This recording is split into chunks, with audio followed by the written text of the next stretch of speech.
ଆସନ୍ତାକାଲି ମାଣବସା ଗୁରୁବାର। ଏହା ଏକ ଓଡ଼ିଶାରେ ପାଳିତ କୃଷିଭିତ୍ତିକ ପର୍ବ ଅଟେ। ଏହି ପର୍ବରେ ମା ମହାଲକ୍ଷ୍ମୀଙ୍କୁ ଗୃହରେ ଧନଧାନ୍ୟ ବୃଦ୍ଧି ନିମନ୍ତେ ପୂଜା କରାଯାଏ। ମାର୍ଗଶିର ମାସରେ ଓଡ଼ିଆ ନାରୀମାନେ ଏହି ଓଷା ପାଳନ କରନ୍ତି। ଏହି ପୂଜା ଅନ୍ୟ ଦେଶ ଓ ରାଜ୍ୟମାନଙ୍କରେ ପ୍ରଚଳନ ନାହିଁ। ତେବେ ଆମର ଏହି ମାଣବସା ଓଷାକୁ ଲକ୍ଷ୍ମୀ ପୂଜା ମଧ୍ୟ କୁହାଯାଏ। ଏହି ଓଷାକୁ ଓଡ଼ିଶାର ସମସ୍ତ ଜାତିର ଲୋକେ ପାଳନ କରନ୍ତି।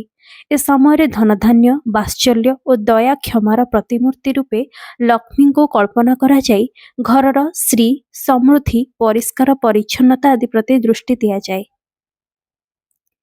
ମାର୍ଗଶିର ମାସରେ ପୂଜା ଘରେ ଧାନ ମେଣ୍ଟା ବା ଧାନ ବେଣୀରେ ସଜାଯାଇଥାଏ ଏବଂ ଧାନ କେଣ୍ଡାକୁ ଗୁନ୍ଥି ଏହି ମେଣ୍ଟା ବା ବେଣୀ ତିଆରି କରାଯାଏ।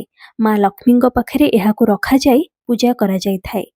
ନାମକରଣ କଥା ଯଦି ଆମେ ଧ୍ୟାନକୁ ନେବା ତାହେଲେ ମାଣ ବସାଇବାରୁ ମାଣବସା ନାମଟି ଆଧାରିତ ହୋଇଛି। ଚାଉଳ ଆଦି ଶସ୍ୟ ମାପିବା ପାଇଁ ମାଣର ବ୍ୟବହାର କରାଯାଏ।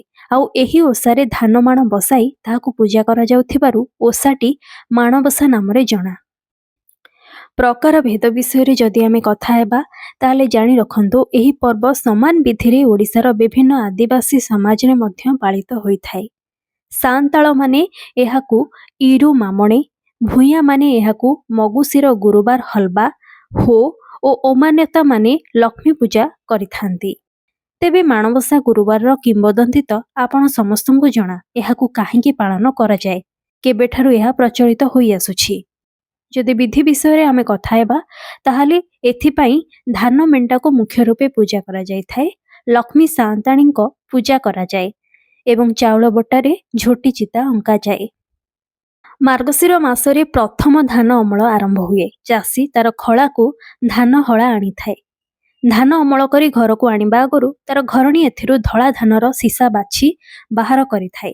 ଏହି ଧାନର ସିସାରେ ବେଣୀ ବାନ୍ଧି ମେଣ୍ଟି ବା ମେଣ୍ଟା ପ୍ରସ୍ତୁତ କରି ଏହାକୁ ଶୁଖାଇ ଅତି ଯତ୍ନ ଓ ଆଦରରେ ରଖିଥାଏ।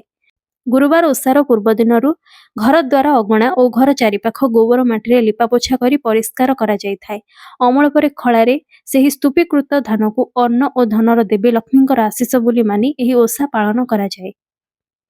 ପୂଜା ପାଇଁ ପ୍ରଥମେ ଲକ୍ଷ୍ମୀଙ୍କର ସ୍ଥାପନା ପାଇଁ ଠାକୁର ଘରର ଏକ ସ୍ୱତନ୍ତ୍ର ସ୍ଥାନ ନିରୂପଣ କରାଯାଏ। ପୂଜା ସ୍ଥାନରେ ପିଠଉରେ କୋଠି କରି 16 ପାଖୁଡ଼ା ପଦ୍ମଫୁଲ ଅଙ୍କାଯାଏ। ପୂଜା ପାଇଁ ପୂର୍ବରୁ ପ୍ରସ୍ତୁତ କରି ରଖାଯାଇଥିବା ଅମଳ ହୋଇଥିବା ଶୁକ୍ଳ ଧାନ ମାଣ, ଗୁଆ, କଉଡ଼ି, ନଡ଼ିଆ, ଦୁବ, ବରକୋଳି ପତ୍ର, ସିନ୍ଦୁର, ଧୂପ, ଦୀପ ଓ ନୈବେଦ୍ୟ ବ୍ୟବହାର କରାଯାଏ। ମାଣ ବସାଇବା ପୂର୍ବରୁ ସେହି ମାଣକୁ ହଳଦୀ ପାଣିରେ ଧୋଇ ଖରାରେ ଶୁଖାଯିବା ପରେ ସିନ୍ଦୁର ବୋଳାଯାଏ। ପ୍ରଥମେ ଏକ ଖଟୁଲିରେ କିଛି ନୂଆ ଧାନ ରଖାଯାଏ। ସିନ୍ଦୁର ବୋଳାଯାଇଥିବା ମାଣ ବା ଗଉଣୀକୁ ଲକ୍ଷ୍ମୀ ଦେବୀଙ୍କର ପ୍ରତୀକ ସ୍ୱରୂପ ନୂଆ ଧଳା ଧାନରେ ପୂର୍ଣ୍ଣ କରି ତା ଉପରେ ଗୁଆ ରଖାଯାଏ। ସେହି ମାଣକୁ ଖଟୁଲି ଉପରେ ବସାଇ ତା ଉପରେ ଧାନ ବେଣୀ ରଖି ନୂତନ ପାଟଲୁଗାର ଓଢ଼ଣୀ ଢଙ୍କାଯାଏ। ଲକ୍ଷ୍ମୀଙ୍କୁ ଏକ ନବବଧୂ ବେଶରେ ସଜାଯାଇ ଚନ୍ଦନ, ସିନ୍ଦୁର ଆଦି ଦେଇ ସ୍ଥାପନା କରାଯାଏ। ବିଧି ଅନୁଯାୟୀ ଖଟୁଲି ଉପରେ ଲକ୍ଷ୍ମୀଙ୍କର କାଠରେ ନିର୍ମିତ ପ୍ରତିମା, ପାନିଆ, ଆଇନା, କଜଳ ଏବଂ ଖଟୁଲି ପାଖରେ ଆଖୁ, ମୂଳା ଆଦି ରଖାଯାଏ।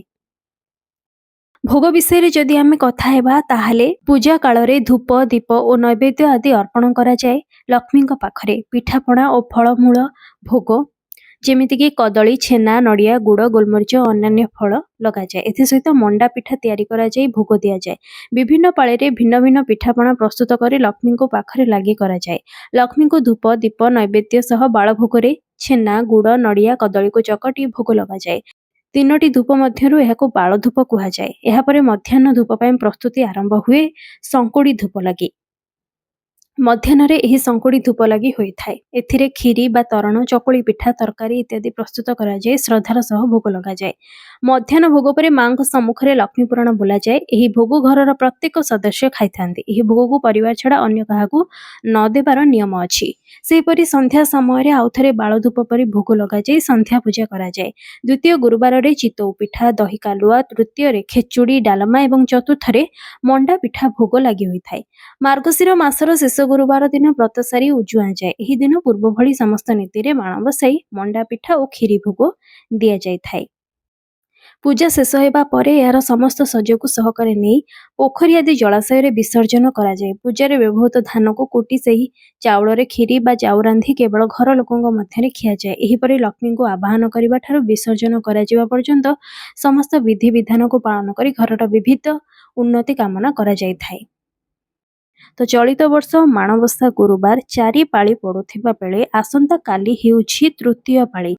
ଶେଷ ପାଳି ବା ଚତୁର୍ଥ ପାଳିରେ ପୂର୍ଣ୍ଣିମା ପଡୁଥିବାରୁ ଅନେକ ଜଣ ଆସନ୍ତା କାଲି ତୃତୀୟ ପାଳିରେ ମାଣବସା ଗୁରୁବାର ସାରି ଦେଉଛନ୍ତି। ଯଦି ଆପଣମାନଙ୍କ ଭିତରୁ କେହି ଚତୁର୍ଥ ପାଳି ବି ପାଳନ କରିବାକୁ ଚାହୁଁଛନ୍ତି ତାହେଲେ ପୂର୍ଣ୍ଣିମା ସକାଳ 10ଟା ପରଠାରୁ ଆରମ୍ଭ ହେଉଥିବାରୁ ଏହା ପୂର୍ବରୁ ଆପଣଙ୍କୁ ଏହି ପୂଜା ସାରିବାକୁ ପଡ଼ିବ, କାରଣ ଏହା ପରଠାରୁ ପୁଷ ମାସ ଆରମ୍ଭ ହେଇଯାଉଛି।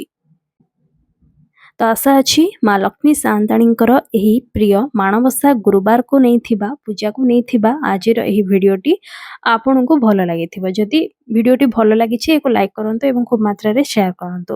ଇନଫର୍ମେସନଟି ଆପଣଙ୍କୁ କିଭଳି ଲାଗିଲା ମୋତେ କମେଣ୍ଟରେ ନିହାତି ଜଣାଇବେ।